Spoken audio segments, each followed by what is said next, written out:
ভাই আপনারা নাকি এখানে অর্ধেকেরও কম খরচে অ্যাপার্টমেন্ট দিচ্ছেন? জি ভাই, ইনশাল্লাহ। আচ্ছা, মানে এই অর্ধেকেরও কম খরচে কিভাবে দিচ্ছেন?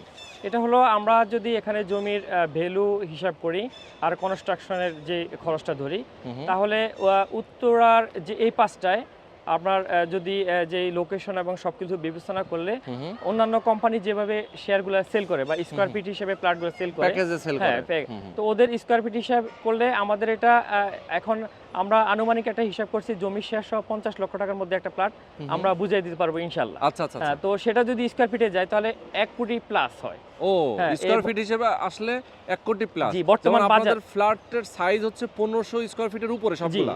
জি প্লাস, হ্যাঁ। আচ্ছা, আচ্ছা। সেক্ষেত্রে দেখা যায় স্কয়ার ফিট হিসাব করলেও কিন্তু ১ কোটি টাকার উপরে আসে। জি, আপনি 1 যেটা কোটি টাকার বললেন। উপরে আসে। আচ্ছা, আচ্ছা। তাও আবার একটা প্রাইম লোকেশন। আমি দেখাই, এটা হচ্ছে চৈতি গার্মেন্টস। জি, এটা এই চৌধুরী এলাকাটা তো চালাবন বলে, চালাবন চৈতি গার্মেন্টস জি, বলে জি, নাকি? জি। আচ্ছা। তো এটা সামনের রাস্তাটা তো আপনার ৪০ ফিট।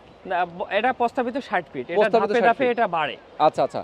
এবং চলে গেল হচ্ছে আজমপুর। আজমপুর, হ্যাঁ। আজমপুর, উত্তরা আজমপুর থেকে এখানে আসতে কত সময় লাগে? উত্তরা আজমপুর থেকে এখানে আসতে সর্বোচ্চ আপনার 10 মিনিট। ১০ মিনিট 10 লাগে। মিনিট। আচ্ছা, মানে খুবই সুন্দর একটা লোকেশনে উত্তরা একটা দক্ষিণখানে জি। চালাবন চৈতি গার্মেন্টসের ঠিক পাশে চমৎকার একটা লোকেশনে কেউ যদি একটা অ্যাপার্টমেন্টের মালিক জি। হতে চায় অর্ধেকেরও কম খরচে, অবশ্যই আপনারা স্ক্রিনে দেখানো ফোন নাম্বারে ফোন করে যোগাযোগ করবেন।